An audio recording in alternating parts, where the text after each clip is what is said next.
Template links offer a quick way to collect signatures. You can easily distribute these links and QR codes through email, SMS, or by posting them on your website. Navigate to the template section on your dashboard and choose a template that is set up for only one role.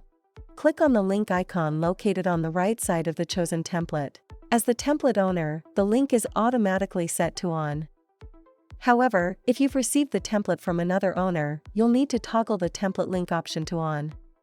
This will create a unique link for you, which you can share with your signers. Once you've copied the link, you can share it with your signers in several ways: by email, through your website, or through the communication channels of your choice. You also have the option to print the QR code. Signers can then scan this code to open and sign the documents.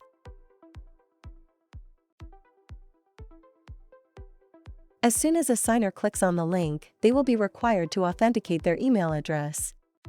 This verification process is essential for confirming identity and adhering to e-signature legal compliance.